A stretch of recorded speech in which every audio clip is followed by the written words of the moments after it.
రాధా కృష్ణ పాద సాధన లలిత శ్రీ విశాఖాన్వితాచ నమో మహావదన్.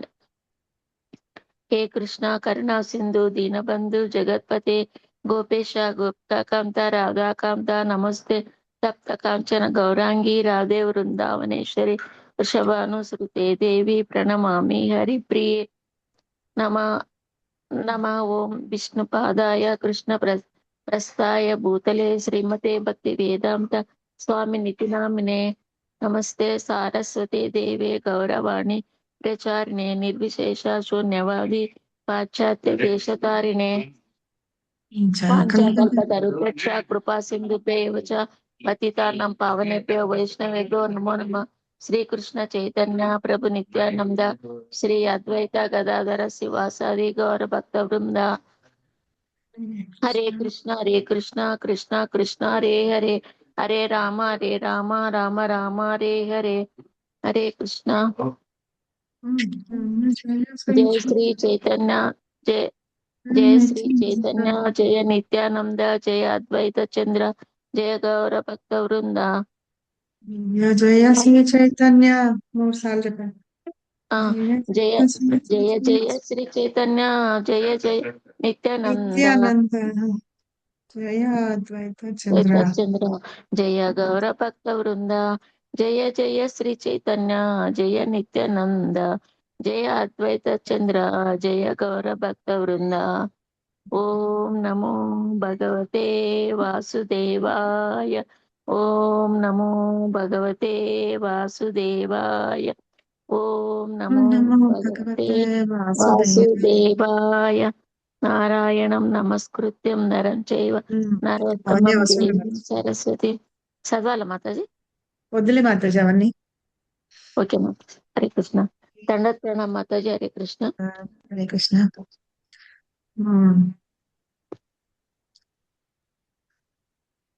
నిన్న మనం ఏం చదువుకున్నాము? ఎక్కడ వరకు చదువుకున్నాం గుర్తుంది ఏమన్నా?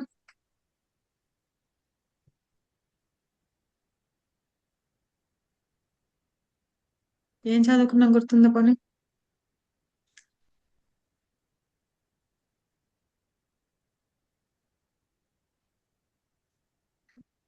గుర్తులేదా?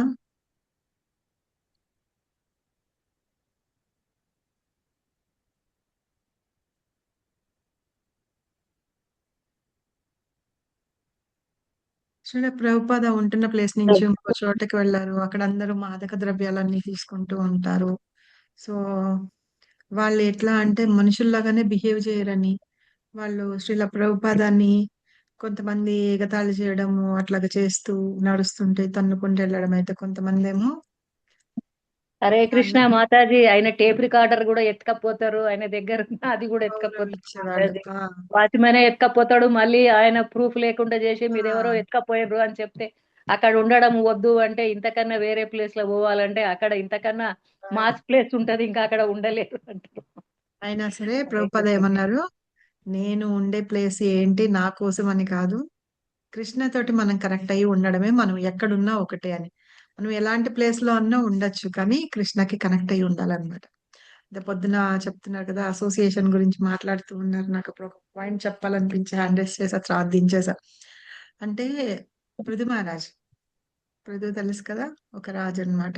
ఆయన భగవంతుడి యొక్క అవతారమే, కృష్ణుడి యొక్క పృథ్వీ తనలో అన్ని దాచిపెట్టేసుకుంటే ఆవిడ చేతి దగ్గర నుంచి తీస్తారనమాట. సో అప్పుడు భగవంతుడు వచ్చినప్పుడు ఆయన చెప్తాడనమాట, మాట్లాడతారు. తర్వాత సనత్ కుమారుడు ఆయనకి గురువుగా వస్తారు. వాళ్ళందరూ అలాగా మాట్లాడి గొప్పగా చెప్తూ ఉంటే ఆయనలో కొంచెం కూడా గర్వం ఉండదన్నమాట. వాళ్ళందరూ పొగుడుతూ ఉంటే చెప్తుంటాడు, మీరు ఈ పొగడ్తలన్నీ పొగుడుతున్నారు నన్ను, నేను వాటికి తగిన వాడని కాదు అని. ఇప్పుడు ఇంకా నాకు కష్టం వచ్చి పడింది. ఏంటి అంటే, మీరు ఇన్ని పొగడ్తలు పొగిడారు కదా నన్ను, కాబట్టి అవి నిజం చేయడానికి నేను కష్టపడాల్సి వస్తుంది అని. సో అదంతా ఏంటంటే, జనాలతోటి ఉంటే, అసోసియేషన్ తోటి, సంఘంలోని భక్తులతోటి ఉండే సంఘంతో అదంతా భగవంతుడి మీద భక్తి అనేది అలా డెవలప్ అవుతుంది అని చెప్పి పృథు చెప్తాడనమాట, పృథు మహారాజ్ చెప్తాడు. సో అట్లాగే ఏంటంటే, మనం ఎక్కడ ఉన్నాము అనేది కాదు, నిజం మనం కృష్ణ కాన్షియస్ లో ఉన్నామా లేదా అనేది ఇంపార్టెంట్. అది ఎప్పుడు వీలవుతుంది అంటే, మనం భగవంతుని శరణాగతి పొందినప్పుడు వీలవుతుంది అనమాట. సో అక్కడ ఒక అతను వస్తాడు. ప్రభుపాదాది ఒకటి గురించి ఆయన ఎలా ఉన్నారు ఏంటి అని చెప్పేసేసి ఒక బుక్ లో ఇంకా ఏమంటారు ఆర్టికల్ రాగా రాసి అన్నాడు. తర్వాత హువార్డ్ స్మిత్ ప్రభుపాదాన్ని చూడ్డానికి వెళ్తాడు. ఒక అతను ఇట్లాగా భారతదేశం నుంచి ఒక స్వామీజీ వచ్చారు ఇది అని అంటే ఆయన గురించి రాయడానికి చూడ్డానికని వెళ్తారు. ప్రభుపాదాన్ని చూసిన తర్వాత మీరేనా భక్తి వేదాంత స్వామి అని అడిగి ఆయనతోటి మాట్లాడతారు. తర్వాత వాళ్ళిద్దరు కూర్చొని కాసేపు మాట్లాడుకుంటారు అనమాట.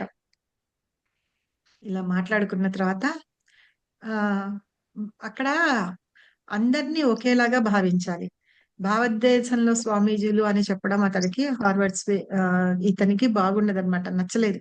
అయినా సరే భారతదేశం నుంచి వచ్చిన స్వామీజీ అనడం బాగుంది అని చెప్పేసి అనుకుంటాడనమాట.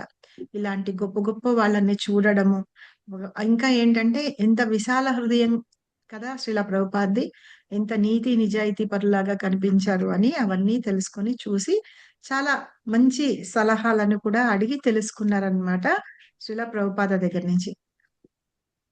తెలుసుకున్నాక ఏం చేశారు, అతన్ని ఒక ఇది ఇది ఉందన్నమాట, ది విలేజ్ వాయిస్ అని ఆర్టికల్స్ అన్ని రచిస్తూ ఉంటాడనమాట అందులో. సో దానిలో ఒక చదివాను మనం ఫస్ట్ ఒక ఆర్టికల్ ప్రచురించారని. అప్పుడు ఇండియా నుంచి ఒక స్వామీజీ వచ్చారని ఆయన గురించి ఎంత గొప్పవారు అని చెప్పేసి అందులో రాసి ఉన్నారనమాట. సో ఇంకా ఏం చెప్తున్నారు ఇక్కడ స్మిత్ అనేది. ఫస్ట్ ఎవరు చదువుతారు? మాతాజీ ఎవరు చదవమాట చదువుతున్నా.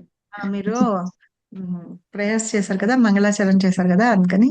సరే రేణుక మాతాజీ ఇది ప్రభుపాద మంత్రం చెప్పి చదవండి. వచ్చా? హరే కృష్ణ. హరే కృష్ణ. ప్రభుపాద ప్రణామ మంత్రం చెప్పి చదవండి. వారు ఆధ్యాత్మికంగా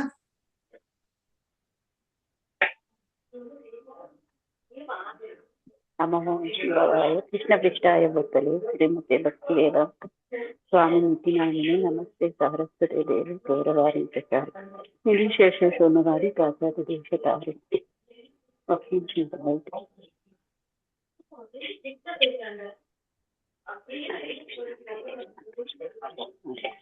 హరే రామ హరే రామ. చదివానా మాతాజీ? చదవండి. ఇంట్లో మాతాజీ టీవీ పెట్టుకోవచ్చు సౌండ్ బయట యువతలకు రండి, లేకపోతే సౌండ్ తగ్గించండి మీరు చదివే కాసేపు.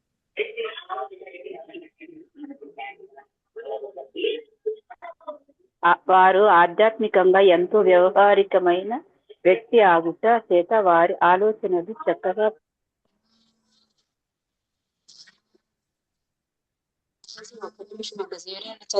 ఫోన్ కాల్ వస్తుంది. బుక్ డిస్ట్రిబ్యూట్ చేయని మాట్లాడాలి ఆ ప్రభుతో రేపు. మాతాజీ చదవండి. కృష్ణకుమారి మాతాజీ చదవండి. హరే కృష్ణ మాతాజీ. వారు ఆధ్యాత్మికంగా ఎంతో వ్యవహారికమైన వ్యక్తి అగుట చేత వారి ఆలోచనలు చక్కగా ఫలించేవిగా కనిపించును. వారి ఆలోచనలు ఎక్కడో మేఘాల్లో ఉండేవి కావు. మాట్లాడే ప్రతి మూడవ పదానికి బట్టి తత్వాన్ని ఆపాదించేవారు కాదు. వారి చైతన్యం ఆధ్యాత్మికమైనప్పటికీ దైనందిన సంభాషణలో వారు అలా ఉండేవారు కాదు. అప్పుడు వారు ఇలా అన్నారు: ది విలేజ్ వాయిస్ కు వ్యాసాలను రచించుట మంచిదని మరియు అవి తన ప్రసంగాల పట్ల ముందు నుండి ఆసక్తి కలిగి ఉన్నవారే బహుశా దానిని చదువుతారని చాలా మంది తనతో చెప్పినట్లు వారు అన్నారు. వారు చెప్పినవి నా ఉద్దేశంలో నిజమే అన్నాను. భారతీయ సంస్కృతి గురించి నేనేమైనా గ్రంథాలు చదివానేమోనని, దాని గురించి ఏమైనా నాకు తెలుసునేమోనని అడిగారు. నేను లేదన్నాను. నిజానికి నేను ఎప్పుడు వాటిని చదవలేదు. ఆ అంశంపై మేము కొద్దిగా చర్చించుకున్నాక అటువంటి గ్రంథాలు భారతదేశంలో ఉండగా తాను వాటిని ఆంగ్లంలోకి అనువాదం చేశానని చెప్పారు. మీరు మరింతగా తెలుసుకోవాలంటే మీరు వాటిని చదవవచ్చు అని వాటిని నాకు అందిస్తూ చెప్పారు.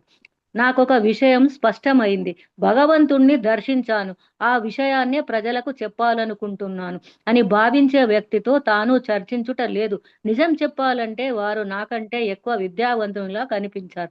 వారి వినయం నాకు నచ్చింది. సూటిగా చెప్పాలంటే వారు నాకు ఎంతగానో నచ్చారు. తాము ధరిస్తున్న దుస్తుల అంతరార్థం చదవండి. తన నుదుట చదవండి. ఉన్న ఉమ్.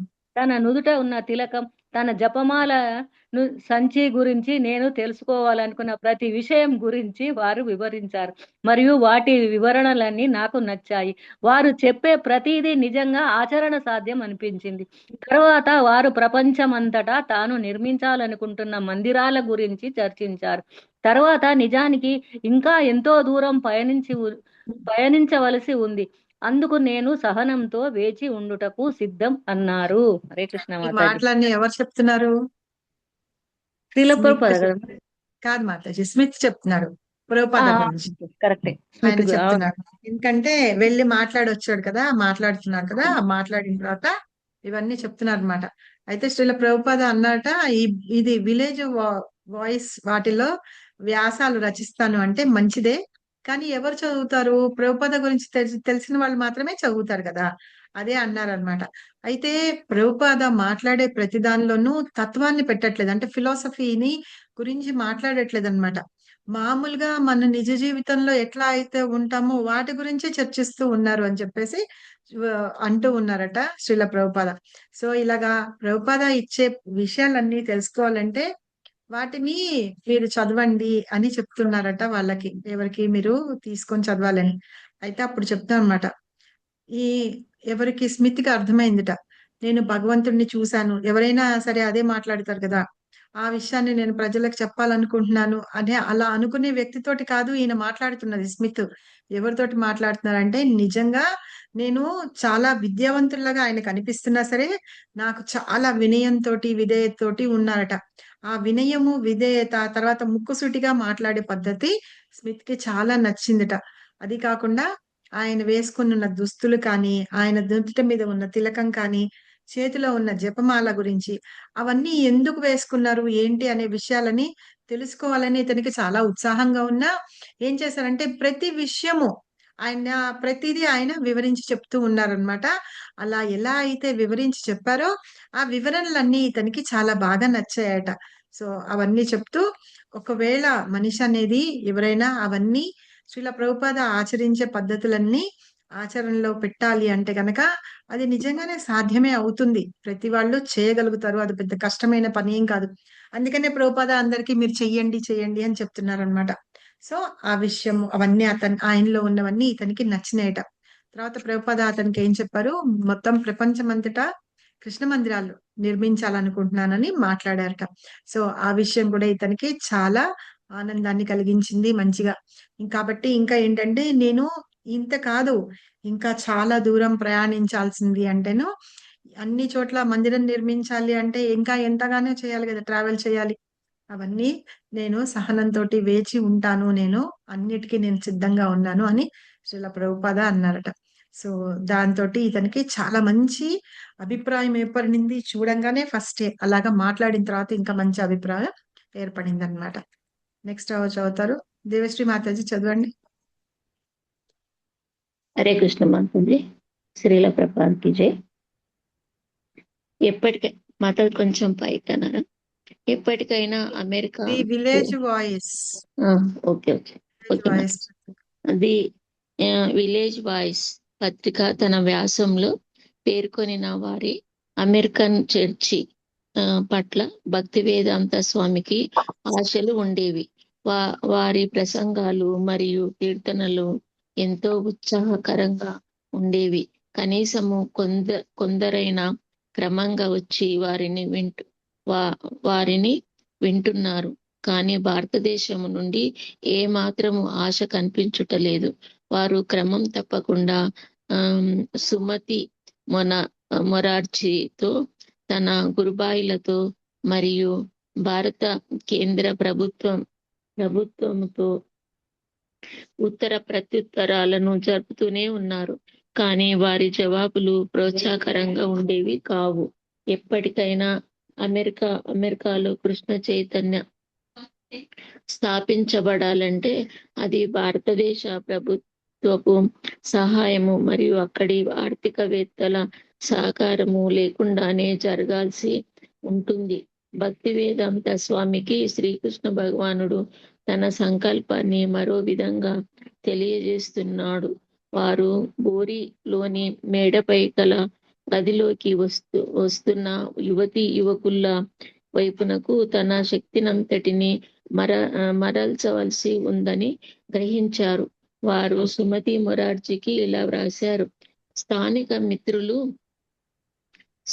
మిత్రులు మరియు అభిమానులతో అంతర్జాతీయ కృష్ణ చైతన్య సంఘము అనే పేరుతో ఒక సంఘాన్ని స్థాపించుటకు నేనిప్పుడు ప్రయత్నిస్తున్నాను. భక్తి వేదాంత స్వామి తన మిత్రులు అభిమానులందరిలోకి తన గదిలో నివసిస్తున్న డేవిడ్ అలెన్ పట్ల వ్యక్తిగతంగా అధిక శ్రద్ధను కనబరుస్తూ శిక్షణను ఇచ్చేవారు.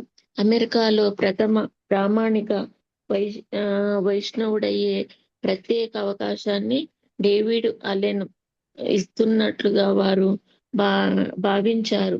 తాను భారతదేశానికి తిరిగి వెళ్ళేటప్పుడు డేవిడ్ను వృందావనానికి తీసుకువెళ్లాలనుకున్నారు.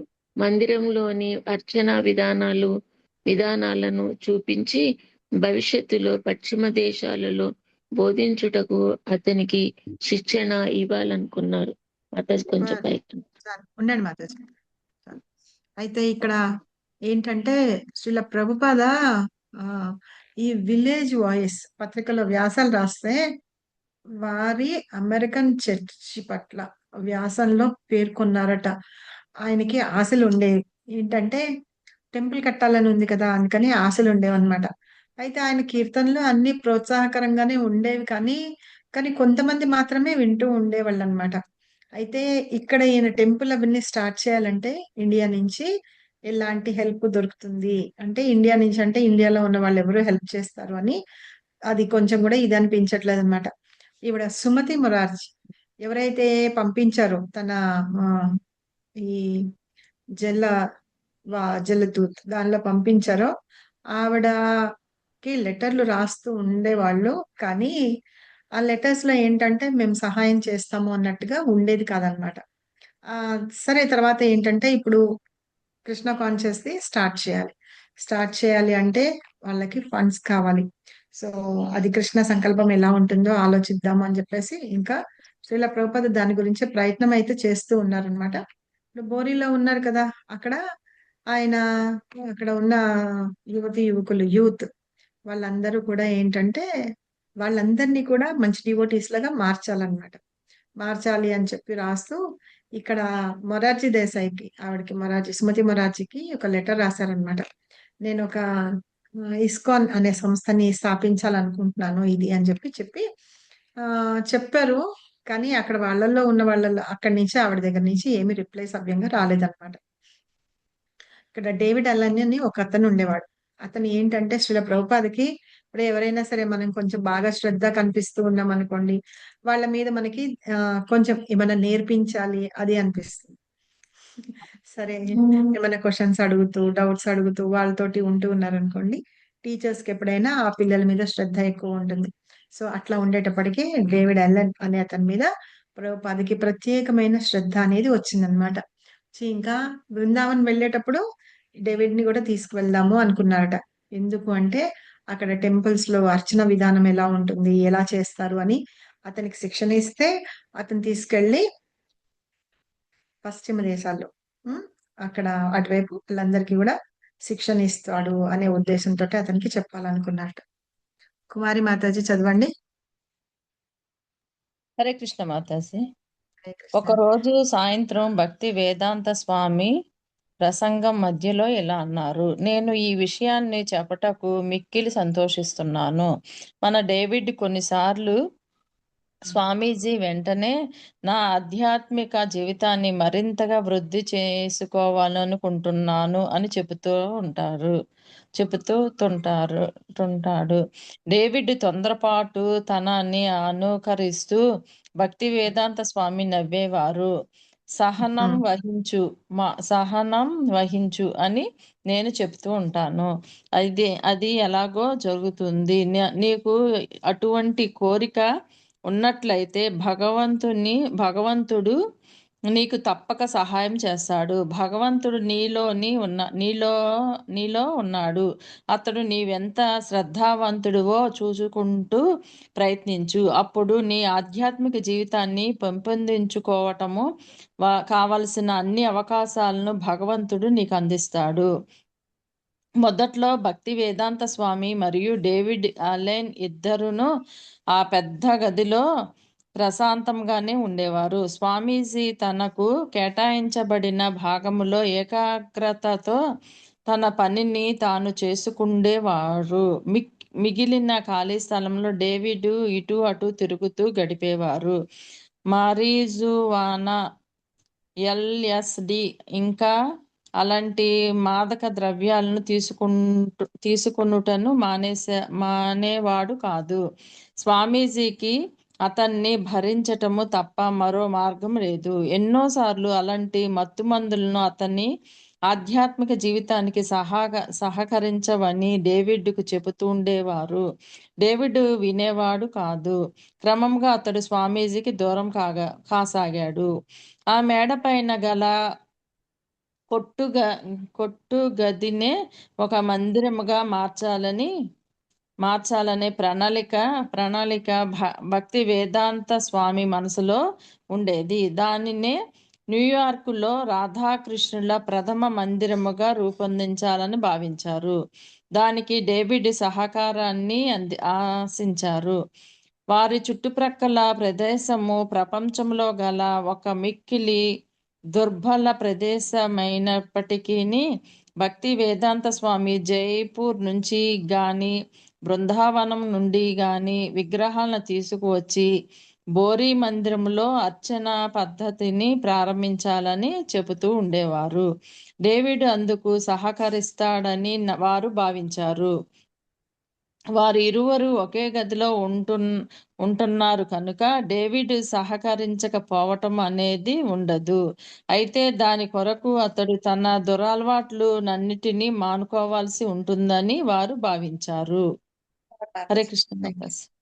సో డేవిడ్ ఏంటంటే శ్రీల ప్రభుపాద అతనికి ఇలా చెయ్యాలనుకున్నారు, కానీ ప్రభుపాద తోటి ఉంటూ ఉన్నాడు, కానీ మాదక ద్రవ్యాలు అనేది వదిలిపెట్టలేకపోతున్నాడు అనమాట అతను. సో చాలా సార్లు ప్రభుపాద చెప్పారట, అతను చాలా ఫాస్ట్ గా తొందరపాటు మనుషులు అంటాను చూసారా, అందుకని నిదానం నిదానం అని చెప్తూ ఉంటాం వాళ్ళు.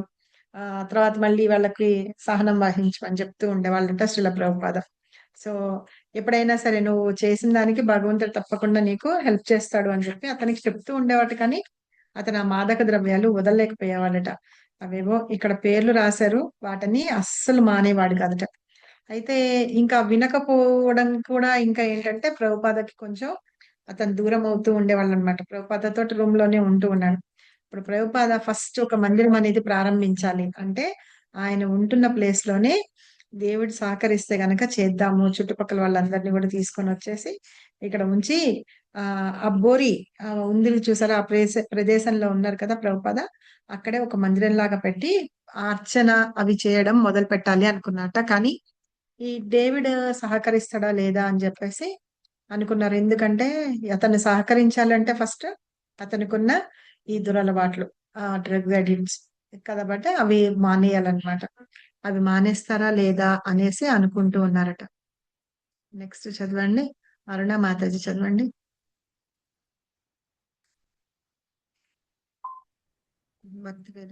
భక్తి వేదాంత స్వామి డేవిడ్ కు సహకరించేందుకు ప్రయత్నిస్తున్నారు, కానీ డేవిడ్ ఎంతో ఆందోళనతో నిండి ఉన్నాడు. అతడు వినాశనం వైపుకి పయనిస్తున్నాడు. అతనితో పాటే ఆ గదిని మందిరంగా మార్చాలనే భక్తి వేదాంత స్వామి ప్రయత్నాలు కూడా వృధా అవుతున్నాయి. కొన్నిసార్లు ఏ మత్తు మందును సేవించకపోయినను డేవిడ్ గది అంతా కలిగి తిరుగుతుండేవాడు, లేకపోతే ఏదో దీర్ఘాలోచనలో ఉన్నట్లు అనిపించేవాడు. ఒకరోజు డేవిడ్ ఎల్ఎస్ఏ సేవించి పూర్తిగా వెర్రివాడయ్యాడు. స్వామీజీని సందర్శించుటకు వచ్చిన వారిలో ఒకరైన కార్ల్ ఎర్గెన్స్ ఇలా చెప్తున్నాడు, అతడు పూర్తిగా మతిని కోల్పోయాడు. స్వామీజీకి వెర్రివాడితో గడపాల్సి వచ్చింది. పరిస్థితి ఎంత దారుణంగా మారిందంటే అతడు పూర్తిగా వెర్రివాడయ్యాడు మరియు అధిక మొత్తంలో మత్తు పదార్థాలను సేవించేవాడు.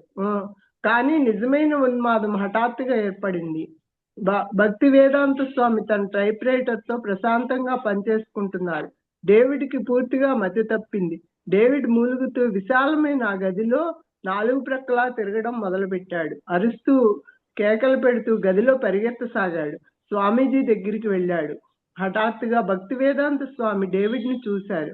అప్పుడు వారు చూసింది డేవిడ్ ను కాదు, తనతో పాటు భారతదేశానికి తీసుకుని వెళ్లి బృందావనంలోని బ్రాహ్మణులకు చూపించాలనుకున్న మంచివాడైన డేవిడ్ ను కాదు, పూర్తిగా మత్తుమందులో మునిగి క్రూరమైన కళ్ళతో వింతగా కనిపిస్తున్న ఒక ఉన్మాది. భక్తి వేదాంత స్వామి అతనితో మాట్లాడటకు ప్రయత్నించారు. ఏం జరిగింది అని అడిగారు. కానీ డేవిడ్ కి చెప్పడానికి ఏమీ లేదు. వారిద్దరి మధ్య ఎటువంటి అసమ్మతి అనే సమస్య కూడా లేదు. అది కేవలం అతని ఉన్మాదం. అర్థమైంది కదా? ఉండండి మాతాజీ, అర్థమైంది కదా? ఏం అర్థమైంది చెప్పండి కొంచెం ఎవరన్నా.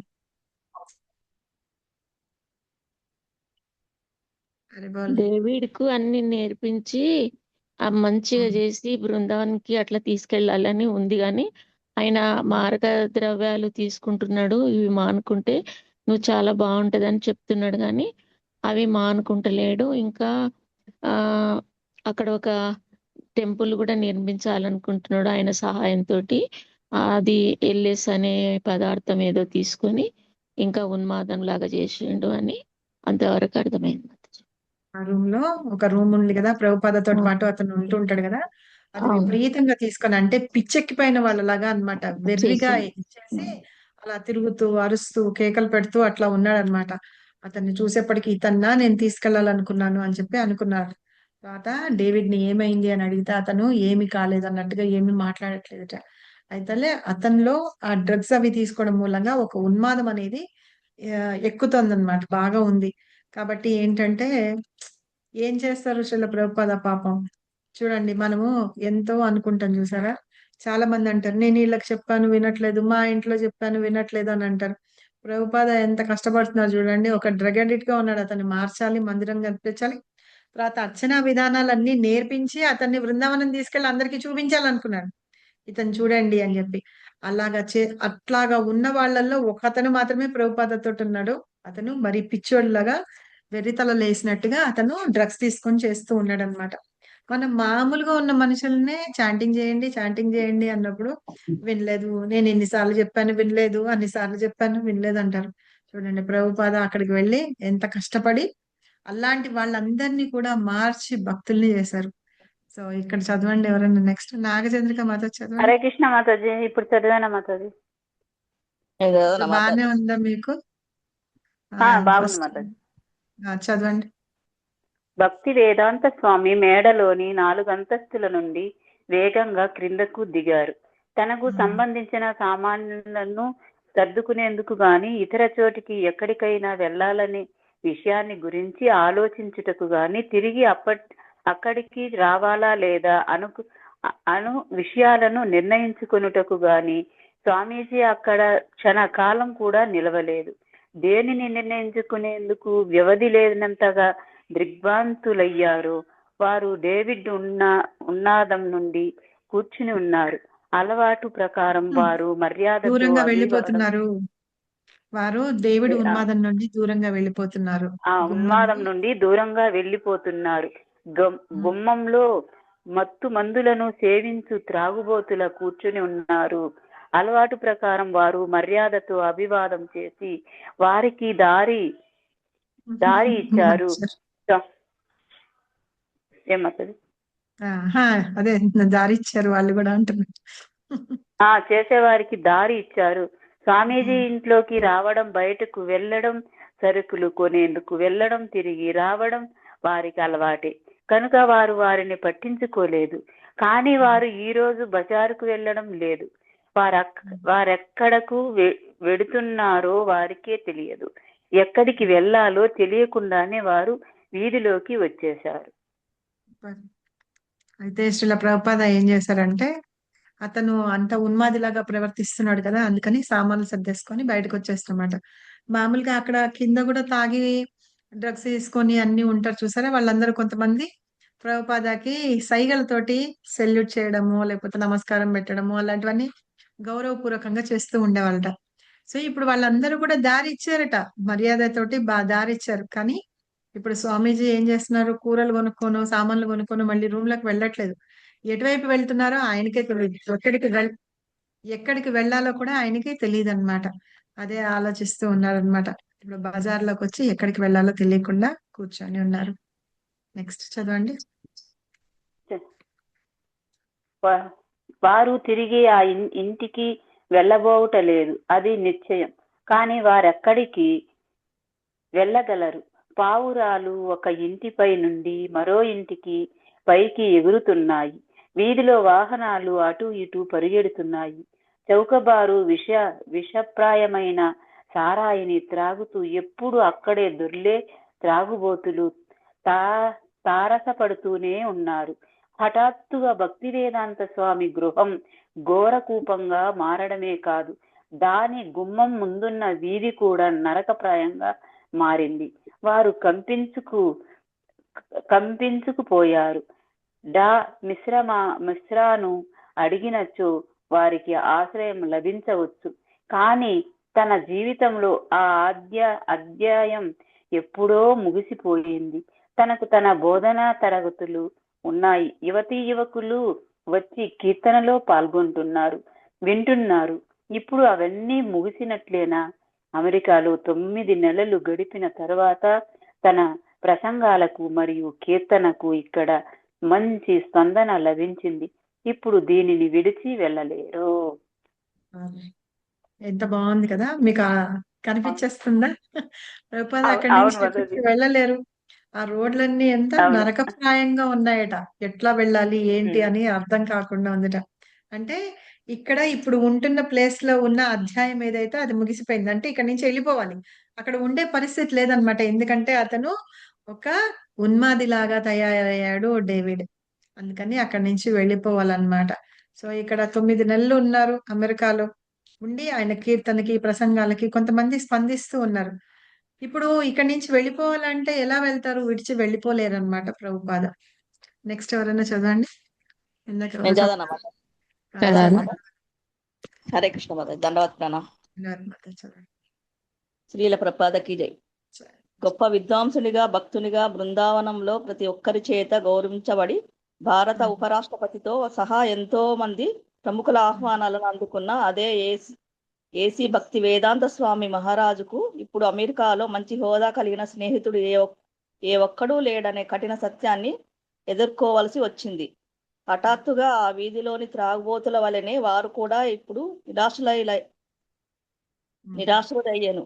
నిజానికి ఆ వీధిలోని దుకాణాలలో అనగా ఫ్లాప్ హౌస్ లో ఎన్నో సంవత్సరాలుగా ఒకే ప్రదేశంలో నివసిస్తున్న ఆ నిరాశ్రయులే వారికంటేనూ సురక్షితంగా ఉన్నారు.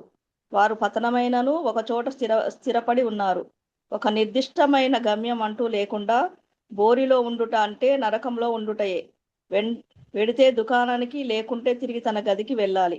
ఎక్కడ నివసించాలి, ఎక్కడ ఏ మిత్రుని వద్దకు వెళ్ళాలి అని ఆలోచించుకుంటూ నిలుచునేందుకు కూడా బోరి ఏమాత్రము తగిన ప్రదేశం కాదు.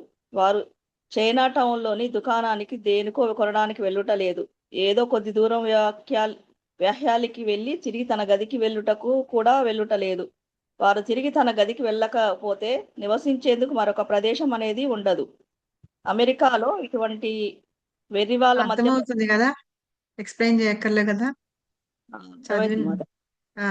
మీరు చదివించిన తర్వాత ఏం చదివారో చెప్పండి కొంచెం. చెప్పండి. ఆయన ఎక్కడికో వ్యాహ్యాలికి వెళ్ళట్లేదు, ఎక్కడ కొనడానికి వెళ్ళట్లేదు. అక్కడ ఆయనకి ఉండడానికి ఎక్కడ ప్లేస్ లేదని తిరిగి కొంత దూరం వెళ్ళి అటు ఇటు తిరిగిపోయి మళ్ళీ గదికి పోయేటట్టు లేదు. ఆయనకి ఎక్కడికి పోవడానికి కూడా అవకాశం లేదు మాతాజీ. అయితే ఒకటి ఇక్కడ కంపారిజన్ చేశారు చూసారా, అక్కడ అంటే పడిపోయిన వాళ్ళు అంటేను ఫాల్ డౌన్ అయిన వాళ్ళందరూ కూడా వాళ్ళకి ఒక ప్లేస్ అనేది ఉండడానికి. కానీ ప్రభుపాదకి లేదనమాట.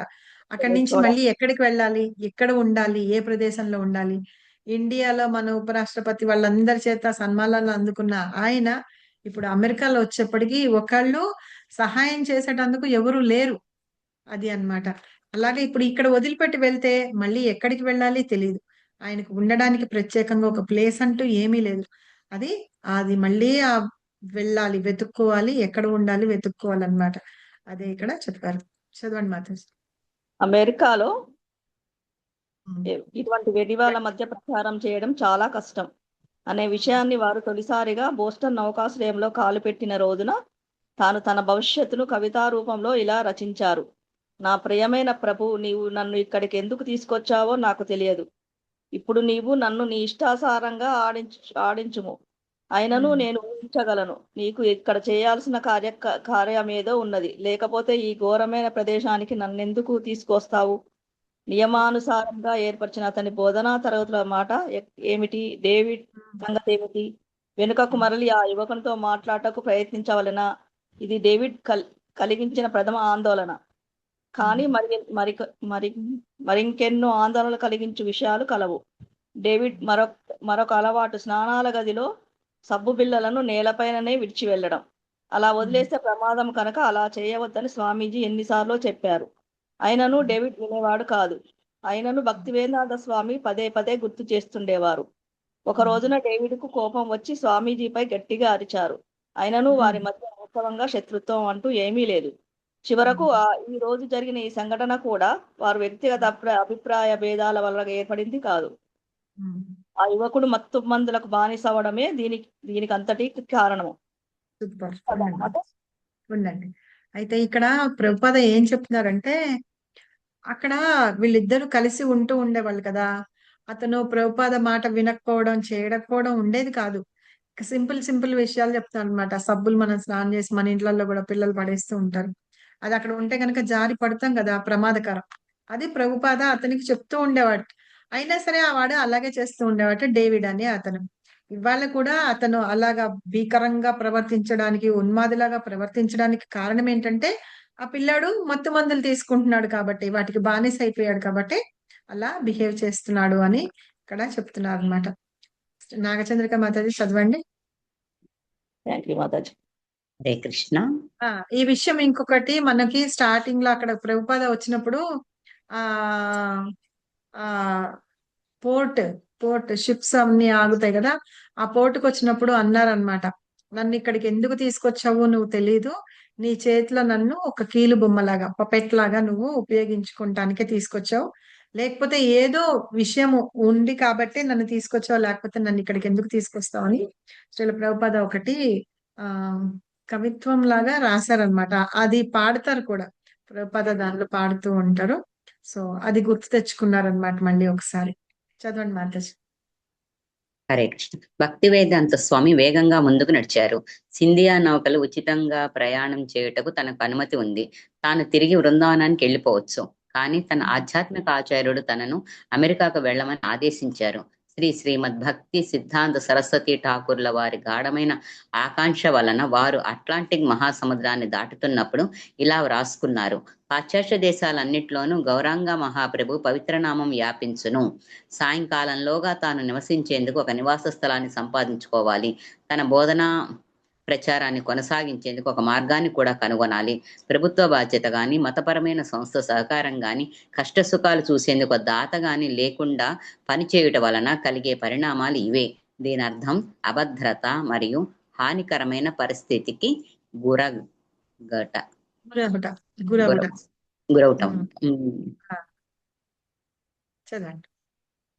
భక్తి వేదాంత స్వామి ఆ సంఘటనను శ్రీకృష్ణుడు పెట్టిన పరీక్షగా భావించారు. రక్షణ కొరకు శ్రీకృష్ణుపై ఆధారపడాలనేదే భగవద్గీతోపదేశము. 18.57-58. అన్ని కర్మల యందును నాయందే ఆధారపడి నన్నే నీ గమ్యంగా ఎంచి పనిచేయుము. అట్టి భక్తియుక్త సేవలో పూర్తిగా నాయందు తత్పరుడవై ఉండుము. నీవు నాయందు తత్పరుడవైనచో నా అనుగ్రహం వలన బద్ధ జీవితము నందలి ఆటంకములనన్నింటినీ అతిక్రమింతువు అనుంది ఆ శ్లోకంలో. ఏ శ్లోకం ఏమన్నా గుర్తుందా మీకు? 18:55. అదే అన్యదా సర్వకర్మ పరిత్యజ్య మామేకం శరణం వ్రజ. కాదు మాత, సర్వధర్మాన్ పరిత్యజ్య 66. చేతసా సర్వకర్మాణి మయి సన్యస్య మత్పరః బుద్ధియోగం ఆశ్రిత్య మా పాశ్రిత్య మచ్చిత్తా సతతం భవ. అది 58 శ్లోకమేమో ఇది. మచ్చిత్తా సత్వ సద్గుణాని మత్ప్రసాదాత్తిష్టసి అత్తా చేత్వామహంకారాన్ శ్రోష్యసి వినంద్రక్షసి. ఇది మనంత పెద్ద పాపులర్ గా లేదు కానీ ఈ 2 శ్లోకాల్లో ఇలా చెప్పారు. మనం బైహార్ట్ చేయడానికి లేదు, అందులో 108 శ్లోకాల్లో కూడా లేదు. సో ఇవి వాటి అర్థం ఏంటంటే ఇది అన్నమాట. 58 ఉంది మాతాజీ. 58 ఉందా? మచ్చిత్తా సరదుర్గా అని ఉంది. నాకు బైహార్ట్ రాదు అది. సో అంటే ఏంటంటే మీరు చేసే కర్మలన్నిటిలోనూ నా మీదే ఆధారపడి ఉండండి అన్న భగవద్గీత శ్లోకాన్ని గుర్తు తెచ్చుకున్నారట ఎవరు? శ్రీల ప్రభుపాద. ఇలా ఎందుకు పరీక్ష పెట్టావు నాకు, నన్ను ఎందుకు ఇట్లాంటి పరిస్థితి తీసుకొచ్చావు అని అనుకుంటే యాక్చువల్ గా శ్రీల ప్రభుపాద కావాలంటే వెళ్ళిపోవడానికి ఆయన మళ్ళీ అదే షిప్ లో జల్దూత్ షిప్ లో వెళ్ళిపోవచ్చు అనమాట, బృందావనానికి వెళ్ళిపోవచ్చు. కానీ ఆయన గురువులు భక్తి సిద్ధాంత సరస్వతి ఠాకూర్ చెప్పారు కదా ప్రచారం చేయమని, చైతన్య మహాప్రభు మిషన్ ని ప్రచారం చేయమని చెప్పారు. అందుకని ఆగిపోతూ ఇంకా ఏంటంటే నాకు ఎందుకు కృష్ణ ఇలాంటి పరీక్షలు పెడుతున్నాడు అని అనుకున్నప్పుడు ఈ భగవద్గీతలో ఈ శ్లోకాలు ఆయనకి గుర్తొస్తున్నాయట. మనం కూడా ఎప్పుడన్నా సరే మనం అలా అనిపించింది అనుకోండి, మనం అలా గుర్తు చేసుకోవాలి. మీరు ఎవరైనా చేసుకుంటారు అలాగా? మన కర్మ మనం చేసిన దానికి అనుభవిస్తున్నాము, లేకపోతే వాళ్ళ చేతుల్లో మనం ఇంత కష్టపడతాము ఇలా అనుకున్నప్పుడు మనం చేసి ఉంటాము పూర్వజన్మలో, మనం వాళ్ళకి కష్టం కలిగించామో ఏదో చేసి ఉంటాం, అందుకనే అనుభవిస్తున్నాం. అయితే ఒక లెక్చర్ అన్నమాట. ఇప్పుడు ఏంటి నీతయ్య సేవిని మాతాజీ అనుకుంటా, టిట్ ఫర్ టాట్. నువ్వు చేసావు కాబట్టి నేను చేస్తాను అలా అనుకుని చెయ్యకూడదుట, అది స్టాప్ చేసేయాలట. మనకి భాగవతం చదువుకుంటున్నాం, మనం పరీక్షిత్ మహారాజ్ గురించి చదువుకుంటున్నాం చూసారా? ఆయన వెళ్ళి శృంగి ఎవరు ఆ ఋషి మెడలో చనిపోయిన పామును వేశాడు. అయితే వాళ్ళ కొడుకు శృంగి ఏం చేశాడు? వచ్చి శాపం పెట్టాడు. వచ్చి తెలిసిన తర్వాత పరీక్షిత్ మహారాజు కూడా అంత గొప్పవాడనమాట, తిరిగి ప్రతిశాపం పెట్టేటంత గొప్పవాడు ఆయన. కానీ పెట్టలేదు.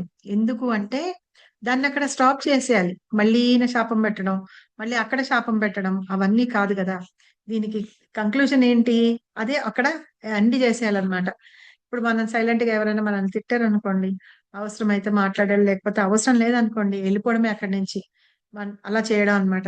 ఇప్పుడు ఎట్లాగూ 15 రోజుల్లో చనిపోతాడు పరీక్షిత్ మహారాజు కదా. 15 రోజులు 2 వారాల్లో చనిపోతాడు అని చెప్పారు కదా. 15 రోజుల్లో చనిపోతాడు.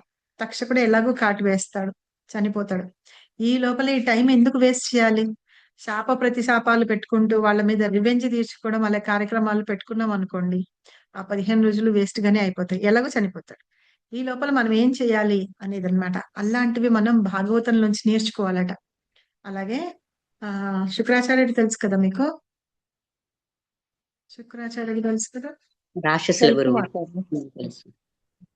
ఆయన కూతురు తెలుసా? దేవయాని మాతాజీ. దేవయాని, సూపర్. దేవయాని ఆ దేశపు రాజు ఒక ఆయన ఉండేవాడు అన్నమాట.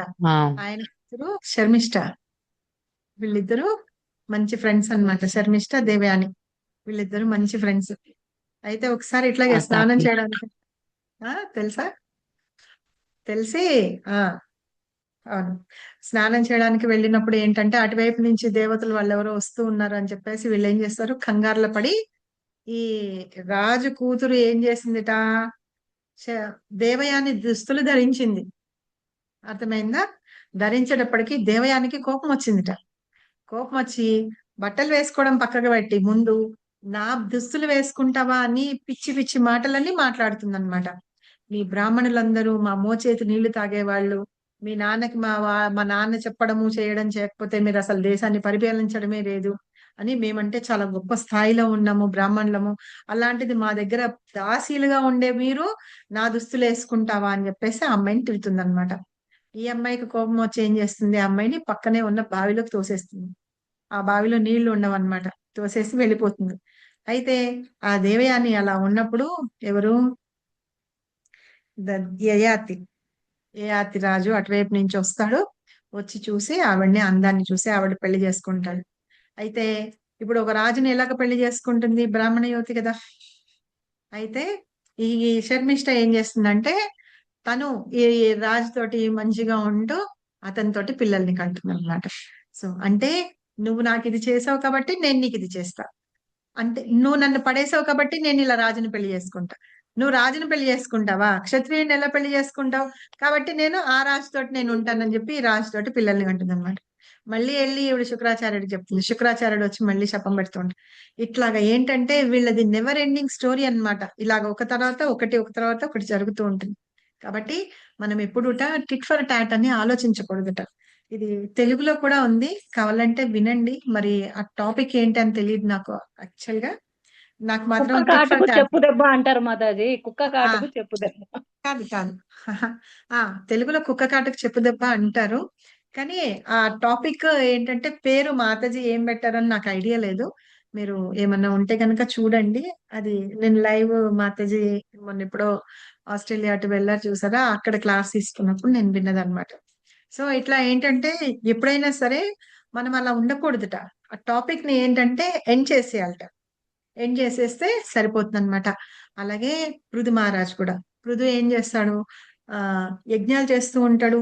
ఇంద్రుడు 24 గంటలు వాళ్ళు చేసే యజ్ఞాలు గాని యాగాలు గాని ఏమున్నా సరే అన్నిటినీ ఆపేస్తూ ఉంటాడు. ఎందుకంటే ఓర్వలేని తనం అన్నమాట ఇంద్రుడికి. ఎందుకు తన సీటు వచ్చి వాళ్ళు తీసేసుకుంటారేమని భయం ఇంద్రుడికి ఎప్పుడు. అందుకని ఏం చేస్తాడంటే 99 యజ్ఞం చేసి 100 యజ్ఞం చేస్తుంటే పృథు మహారాజ్ వచ్చి తను ఇంద్రుడు గుర్రాన్ని తీసుకెళ్లిపోతూ ఉంటాడు. అశ్వమేధ యాగం చేస్తుంటే అశ్వాన్ని తీసుకెళ్ళి అలా 2-3 సార్లు వేషం మార్చుకొని వచ్చి తీసుకొని వెళ్తాడు. పృథు యొక్క కుమారుడు అది పసిగడతాడు. అక్కడ ఉన్న ముని ఒక ఆయన చెప్తాడనమాట. అత్రి ముని ఎవరో చెప్తే పృథు కొడుకు వెళ్ళి ఆ అశ్వాన్ని రక్షించి తీసుకొని వస్తారు. మళ్ళీ 3వ సారి అలాగ తీసుకొని వెళ్తే ఆ పృథు చంపడానికి వెళ్తాడనమాట. ఇంద్రుడిని చంపడానికి వెళ్తాడు. వెళ్ళినప్పుడు శిక్షించడానికి పట్టుకొని తీసుకొని వస్తే అప్పుడు విష్ణుమూర్తి వస్తారనమాట.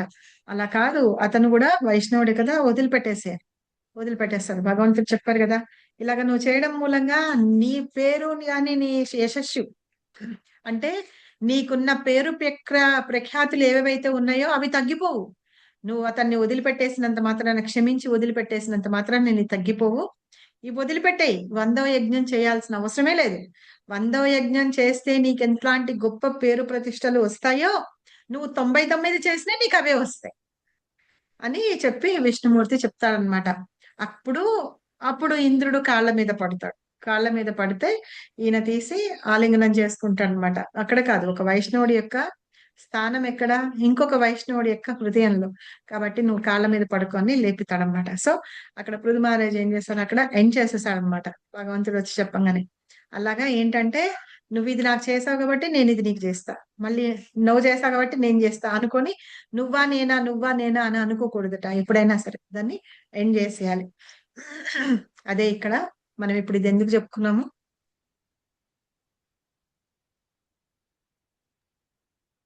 మన ప్రభుపాదుల వారు ఎక్కడికి వెళ్ళాలి అర్థం కావట్లేదు. అర్థం కావట్లేదు. వాళ్ళు ఇలా చేశారు అలా చేశారు అంటే ఇప్పుడు వాళ్ళు చేశారు కాబట్టి నేను చేస్తాను కాదు. అయితే ఏంటి, కృష్ణ నాకేదో ఏదో చెప్పాలని చూస్తున్నాడు, నేనేదో చెయ్యాలి కాబట్టి ఇది నా కర్మ అని అనుకొని మనం కృష్ణ ఏదో చెప్పాలి చెయ్యాలనుకుంటున్నారు, నన్ను వేరే గమ్యానికి చేర్చాలనుకుంటున్నారు. ఆ గమ్యం ఏంటో నాకు తెలియదు, కృష్ణనే చూపిస్తారు అని ఆలోచన ఉండాలన్నమాట మనకి ఎప్పుడైనా సరే. అలా ఉన్నప్పుడు మనం భక్తిలో ఉంటాము, కృష్ణ కంపల్సరీగా హెల్ప్ చేస్తూ ఉంటారు అనమాట. అలా ఉన్నప్పుడు ఏంటంటే ఆటంకాలన్నిటినీ అతిక్రమించి మనం వెళ్ళగలుగుతాము అనేసి ఇక్కడ చెబుతున్నారు. ఓకే, చదవండి మాతాజీ. భక్తి వేదాంత స్వామి తన సాయంకాల సమావేశాలకు నియమానుసారంగా వచ్చే వారిలో ఒకరైన కార్ల్ గెన్స్ కు ఫోన్ చేసి సహాయాన్ని అందించాలనుకున్నారు. ఫోన్లో స్వామీజీ చెప్పిన విషయాన్ని వినగానే వారు ఎంత అత్యవసర పరిస్థితిలో ఉన్నారో అతడు గ్రహించగలిగాడు. వెంటనే కార్ల్ భక్తి వేదాంత స్వామిని తన ఇంట్లో తనతో తన భార్య ఈవాతో పాటు ఉండుటకు అంగీకరించాడు. వారి ఇల్లు అక్కడికి దగ్గరగానే చైనా టౌన్ దగ్గర బోరీ పశ్చిమ భాగంలో 5 ఇళ్ల బ్లాకుల అవతల సెంటర్ స్ట్రీట్ లో ఉంది. కార్లు వెంటనే అక్కడికి వస్తున్నట్లు చెప్పాడు. ఈయన హెల్ప్ చేశాడు కార్ల్ అనే అతను. అది ప్రభుపాద ఆయనకి గుర్తొచ్చారు. అంటే ఒక్కొక్కప్పుడు నిజంగా మనకి హెల్ప్ చేసే వాళ్ళు కూడా గుర్తురారు చూడండి కదా. భగవంతుడి అనుగ్రహంతో గుర్తొస్తారు. భగవంతుడి అనుగ్రహంతో వాళ్ళు మనకి హెల్ప్ కూడా చేస్తారు. ఆయనకి ఫోన్ చేయంగానే వాళ్ళ ఆవిడతో పాటుగా వచ్చి ఆయన్ని ప్రభుపాదని తన ఇంట్లో ఉండడానికి తీసుకెళ్లారు అనమాట. ఇప్పుడు ప్రభుపాద ఎక్కడైతే ఉంటున్నారో ఈ డ్రగ్ ఎడిక్ట్స్ వీళ్ళు తాగుబోతు వాళ్ళు వీళ్ళు ఉన్నదానికి కొంచెం ముందుకు వెళ్తే 5 బ్లాక్స్ అన్నమాట. 5 బ్లాక్స్ అయిపోయిన తర్వాత సెంట్రల్ స్ట్రీట్ అని ప్లేస్ ఉందట అక్కడ. చదవండి. ఒక వారం గడిచినను కార్ల్ మరియు వారి స్నేహితులు స్వామీజీ నివసించుటకు అనువైన ఇంటిని సంపాదించలేకపోయారు. తాను కార్ల్ కలిసి మైకేల్ గ్రాంట్ ఇంటికి వెళ్లి అతని సహాయాన్ని అర్థిస్తే బాగుంటుందని భక్తి వేదాంత స్వామి సూచించారు. మైక్ బోరీలోనే ఉంటున్న ఒక యువ సంగీత కళాకారుడు. స్వామీజీ సమావేశాలకు వస్తూ వారి బోధనల పట్ల ఆసక్తిని కనపరిచేవాడు. అతడు మంచి శక్తి సామర్థ్యాలను కలిగిన వాడు. బహుశా సహాయం చేయుటకు ఇష్టపడవచ్చు. ఇంకా అతను మైక్ అంటారట అతన్ని. ఒక సంగీత కళాకారుడు. అతడు ప్రభుపాద ఇచ్చిన లెక్చర్స్ వాటన్నిటికీ వింటూ ఉంటాడు, వస్తూ ఉంటాడు. అలాగే ప్రభుపాద చేసిన కీర్తనలకి వాటన్నిటికీ వాయిస్తూ కూడా ఉంటూ ఉంటాడు అనమాట. సో అతను ఏమన్నా హెల్ప్ చేయొచ్చేమో. ఒక వారం రోజులైనా ప్రభుపాదకి వేరే ఉండడానికి ఎక్కడ ప్లేస్ దొరకలేదన్నమాట. అందుకని అతన్ని అడుగుదాము అని అనుకున్నారట. నెక్స్ట్ ఎవరైనా చదవండి. హరే కృష్ణ మాతాజీ. ఎవరి వరకు విజయమాత చదవండి. స్వామీజీ కథను వినగానే వారి పట్ల మైకేల్లో కృతజ్ఞతా భావన కలిగెను. కనుక మర్నాడు విలేజ్ వాయిస్ పత్రికా కార్యాలయానికి వెళ్లి పత్రికను తీసుకుని అందులోని ప్రకటనలను చదివి అందులో ఒకటి తమకు అనుకూలమైందిగా భావించి ఆ ఇంటి యజమానికి ఫోన్ చేశాడు. అది 2nd అవెన్యూలోని స్టోర్ ఫ్రంట్ దుకాణ గది. ఆ ఇంటికి సంబంధించిన బ్రోకరు శ్రీ గార్డినర్ మైకేల్ ను కలుసుకున్నటకు అంగీకరించాడు. కార్ల్ మరియు స్వామీజీ కూడా అక్కడికి వెళ్ళుటకు అంగీకరించారు. శ్రీ గార్డినర్ మరియు మైక్ ముందుగా అక్కడికి చేరుకున్నారు. ఆ గది ఎదుట గల కిటికీ పైన అసాధారణమైన చేతితో వ్రాసిన ఒక నామ ఫలకం సైన్ బోర్డు పై మ్యాచ్లెస్ గిఫ్ట్స్ అని రాసి ఉంది. అందులో ఎప్పటి నుంచో అక్కడ అతి ప్రాచీనమైన వస్తువులను సేకరించి అమ్ముతుంటారనే విషయాలను గురించి శ్రీ గార్డినర్ తెలిపాడు. స్వామీజీ భారతదేశం నుండి వచ్చిన ఒక ఆధ్యాత్మిక నాయకుడని, గొప్ప మహత్వపూర్ణమైన రచయిత అని, సంస్కృత పండితుడని మైక్ వర్ణించాడు. దాంతో శ్రీ గార్డినర్ అంగీకరించినట్లుగా అనిపించింది. అంతలో స్వామీజీ కార్లు కూడా వచ్చారు. ప్రతి ఒక్కరూ గౌరవపూర్వకంగా పరిచయం చేసుకున్నారు. శ్రీ గార్డినర్ ఆ స్టోర్ ఫ్రంట్ చిన్న దుకాణపు గదిని వారికి చూపించాడు. స్వామి, కార్లు, మైకులు ఆ గది సదుపాయాల గురించి క్షుణ్ణంగా తెలుసుకున్నారు. అది ఏ సామాన్లు లేకుండా చాలా సాధారణంగా చీకటిగా ఉంది. విద్యుత్ సదుపాయం లేదు. మరియు గదికి రంగు వేయాల్సిన అవసరం కూడా ఎంతో కలదు. అది స్వామీజీ నివసించడానికి బాగుండదు, కానీ సమావేశాలకు అనుకూలంగా ఉంటుంది. నెలకు $125 అద్దె. అది సమంజసంగానే తోచింది. తర్వాత శ్రీ గార్డినర్ ఆ గదికి సరిగా వెనుక భాగాన 2వ అంతస్తులోని చిన్న మేడ భాగాన్ని చూపించాడు. దానికి మరో $71 అద్దె. దానికి కూడా రంగులు వేయవలసి ఉంది. స్వామీజీ అందులో ఉండవచ్చును. మొత్తం అద్దె $196 అవుతుంది. దానిని కార్లు, మైకు ఇతరులందరూ కలిసి కట్టుకోవచ్చును. ఒక్క నిమిషం అన్నమాట. సో మీకు గుర్తుందా, ఇప్పుడు మనకి ఆబెట్ టెంపుల్ దగ్గర పక్కన మ్యాచ్లెస్ గిఫ్ట్స్ ఉంది. అది బోల్ తెలుసా? మ్యాచ్లెస్ గిఫ్ట్స్ అని ఒక షాప్ ఉందని. అదే ఇది. అక్కడ అన్ని ప్రాచీన వస్తువులన్నీ తీసుకొని వచ్చి పెద్ద షాప్ పెట్టారు కదా ఇప్పుడు బయట సైడ్ కంట్రీ. చూడండి ఈసారి. ఉంది మాతాజీ. అదే మ్యాచ్లెస్ గిఫ్ట్స్ అదే అన్నమాట. సో అక్కడ ఉన్నదట. అంటే ఏంటి, మ్యాచ్ చేయలేమన్నమాట గిఫ్ట్స్. ఆ ప్రాచీనమైన వస్తువులన్నీ సేకరించి అక్కడ అమ్ముతూ ఉంటారట. ఇప్పుడు శ్రీల ప్రభుపాద అక్కడికే వెళ్ళారు. ఎవరు? ఈ మైక్ ఏం చేశాడు, మామూలుగా ఇప్పుడు ఒక పేపర్లు ఉంటాయి అక్కడ వేరే దేశాల్లో. వీక్ది ఒక పేపర్ ఉంటుంది అనమాట. అది ఫ్రీగా ఇస్తారు. నాకు తెలిసి మా దగ్గర కూడా టైమ్స్ ఆఫ్ ఉమాన్ది ఒక పేపర్ వస్తుంది. Sunday, Friday paper, Saturday paper వస్తుంది. ఆ పేపర్లో ఏంటంటే అన్ని కాలమ్స్ అన్నమాట. ఏమన్నా అద్దెలకి కావాలంటే గాను, కార్లు ఏమన్నా అమ్ముతుంటేనో, లేకపోతే ఏమన్నా ఉద్యోగాలు ఏమన్నా కావాలంటేనో, లేకపోతే ఉద్యోగాలు ఉన్నాయి అని కానీ అవన్నీ ఫ్రీ యాడ్స్ వేస్తారనమాట. మొత్తం అన్ని అవే యాడ్స్ ఉంటాయి. అవి చూసుకోవచ్చు అనమాట. అవి రిలయబుల్ గానే ఉంటాయి. సో అట్లాగా చూసి ఆ పేపర్ చూసుకొని అతనికి ఫోన్ చేసి అది కనుక్కున్నాడట. అది చిన్న దుకాణంలో పెట్టుకునే గది లాంటిది అనమాట. కానీ అందులో ఉండడానికి మనుషులు ఉండడానికి లేదు, కానీ ఒక సమావేశాలు అంటే ఏదైనా మీటింగ్స్ అవి చేసుకోవడానికి వీలుగా అవుతుందని. అదే ఎంత చెప్తున్నారు చూడండి, దానికి పెయింటింగ్ వేసి లేవుట, ఏమీ లేవుట. $125 తర్వాత దానికి పైగా ఇంకో 71 కట్టాలట. మొత్తం $196 కట్టాలట. అది కట్టాలి. మైక్ వాళ్ళు ఇంకా ఇందాక తీసుకొని వెళ్ళారు కదా, ఎవరు శ్రీల ప్రభుపాదని తీసుకొని వెళ్ళారు. మైక్ అండ్ మైక్ కార్ల్ కార్లు తీసుకొని వెళ్ళి ప్రభుపాదని వాళ్ళ ఇంట్లో ఉంచుకున్నాడు కదా అతను. ప్రభుపాద వాళ్ళిద్దరు వచ్చారంటే ఈ లోపల మైక్ మిగతా వీళ్ళతోటి ఇతనితోటి మాట్లాడుతున్నాడు.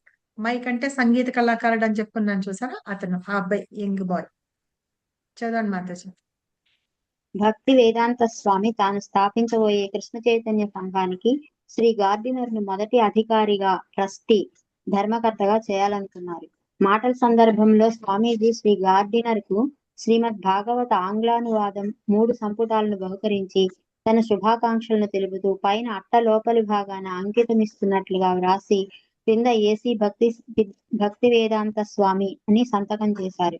స్వయంగా గ్రంథ రచయిత దగ్గర నుండి ఆ గ్రంథాలను పొందినందుకు శ్రీ గార్డినర్ పొంగిపోయాడు మరియు ఎంతగానో సన్మానించబడినట్లు భావించాడు. రత్తగా పెట్టబోతున్న కృష్ణ చైతన్య సంఘానికి ట్రస్టీగా ఉండడానికి, ఆ సంఘానికి నెలకు $20 చందాగా ఇచ్చేందుకు కూడా అతడు అంగీకరించాడు. సూపర్. వచ్చారు, ప్రభుపాదకి రూమ్ దొరికింది, అతను ట్రస్టీగా అయిపోయినాడు. ఇది ఇస్కాన్ దానికి, కృష్ణ చైతన్య సంఘం ఇస్కాన్ దానికి ట్రస్టీగా అయిపోయినాడు. ఇంకా ప్రతి నెల $20 ఇస్తాడట.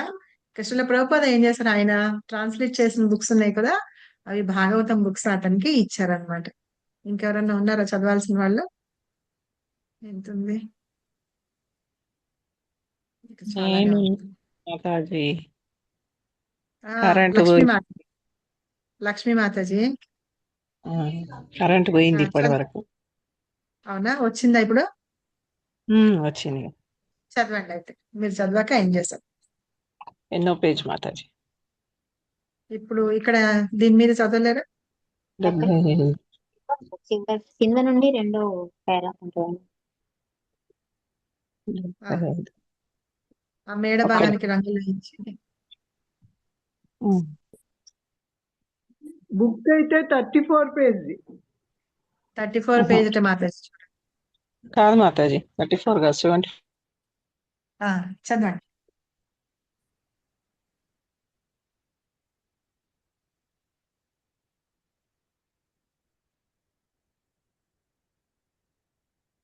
చదువుతురా? చదవాలా మాతాజీ?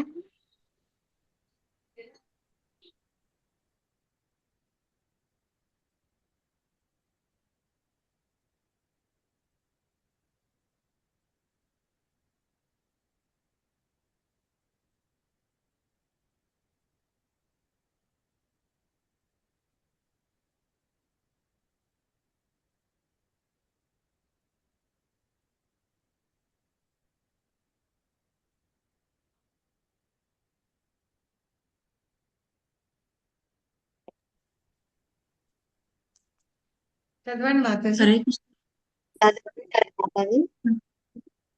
చదివేస్తారా? చదవలేదా? లేదు మాతాజీ. ఇచ్చటకు శ్రీ గార్డినర్ ఒక వారం రోజులు పట్టింది. ఈలోగా మైక్ విద్యుత్తు మరియు నీటి సదుపాయాలను ఏర్పాటు చేశాడు. ఫోన్ పెట్టించాడు. మైక్, కార్లు తమ స్నేహితుల నుండి మొదటిసారి నెలకు అవసరమైన అద్దె కొరకు డబ్బు పోగు చేశారు. అన్ని సిద్ధమయ్యాక కార్ల్ ఇంట్లోని స్వామికి మైక్ ఫోన్ చేశాడు. ఇక స్వామీజీకి తమ కొత్త ఇంట్లోకి మారటకు సమయం ఆసన్నమైంది. అప్పుడు అక్కడ ఉన్న కొంతమంది మిత్రులు బోరీలోని మేడపైన గల గదికి స్వామీజీతో పాటు బయలుదేరారు. వారు అతనిని శరణు పొంది శిష్యులు అయ్యేందుకు సిద్ధంగా లేకపోవచ్చు. 1 నెల అద్దె డబ్బులు సేకరించి కొద్ది గంటలు వారితో పాటు ఉండి, వారు కొత్త ఇంట్లోకి దిగి సామాన్లను సర్దుకునే వరకు ఉండడం వంటి వాటిని వారు ఎంతో స్వచ్ఛందంగా చేయగలిగిరి. ఆమెకు లక్ష్మీ మాతాజీకి కనిపించింది బుక్ చదవడానికి. కనిపించలేదు మాతాజీకి ఇంకా. సరే, మళ్ళీ చూద్దాంలేండి అయితే. నేను చదవాలా మాతాజీ? పద్మజ మాతాజీ చదవండి. ఇప్పుడు మొత్తానికైతే వాళ్ళు ఏం చేశారు, ఆ పెయింట్లు అవన్నీ వేయించారు, అన్ని రెడీ చేశారు, చేయించి ప్రభుపాద కోసం ఒక నెల డబ్బుల కోసం అంతా మైక్ అరేంజ్ చేసుకొని ఇచ్చాడనమాట. వస్తువుల్ని అన్ని తీసుకొని ఇప్పుడు ప్రభుపాద రావడానికి రెడీగా ఉన్నారు. మాతాజీ మేడపై గదిలో కదా, అక్కడి నుంచి చదవాలి. అవును, అవును చదవండి. మాతాజీ, అక్కడి నుంచి చదవాలి. మేడపై గదిలో స్వామీజీకి చెందిన ఉమ్, ఒక నిమిషం తీసేస్తా. మేడపై గదిలో చెందిన వస్తువులన్నిటినీ ఒక చోట చేర్చసాగారు. అందుకు వారి బోరీలో నడవసాగారు. దాదాపు 1 డజన్ వ్యక్తులు సామాన్లను పట్టుకొని వరుసగా నడుస్తుంటే అది ఒక యాత్రికుల గుంపుగా తోచింది. బరువైన రాబర్ట్ టేప్ రికార్డర్ను మైకేల్ పట్టుకున్నాడు. స్వామీజీ కూడా 2 పెట్టెలు మోశారు. వారు ఆ పనులు ఎంత వేగంగా పూర్తి చేశారంటే వారు సగం దూరం నడిచేటప్పటికి మైక్ చేతులలో నొప్పి కలుగుట చేత మనం ఒక కారుని ఎందుకు తీసుకురాలేదు అని భావించిరి. ఉమ్, అది జూన్ మాసాంతం. పొగతో మూసుకుపోయినట్లు వేసవి సూర్యుడు తన వేడిమిని బోరి అడవిలో ప్రసరిస్తున్నాడు. విచిత్రమైన యాత్రికులుగా కనిపిస్తున్నారు. కొంచెంసేపు నడుస్తూ, కొంచెంసేపు ఆగుతూ, ఒకరినొకరు దూరంగా పొడవైన వరుసలో నెమ్మదిగా కొనసాగుతున్నారు. స్వామీజీ తన పెట్టెలను మోసుకోలేక ఎంతో అవస్థకు గురయ్యారు. గ్రాండ్ రూమ్ స్ప్రింగ్ వీధుల మధ్య అంతులేనట్లు ఉన్న కిరాణా దుకాణాలు, దీపాల మధ్య నుండి వారు నడుస్తున్నారు. కొన్నిసార్లు వారు పెట్టెల్ని కింద పెట్టి కొంచెంసేపు ఆగి విశ్రాంతి తీసుకొని నిలబడుతున్నారు. చివరికి ఏమైనను వారు బోరీని విడిచి వెళ్తున్నారు. తన మిత్రుడికి ఇది నచ్చవచ్చు. బహుశా సెకండ్ అవెన్యూలోని ఇల్లు కూడా అతనికి నచ్చకపోవచ్చు.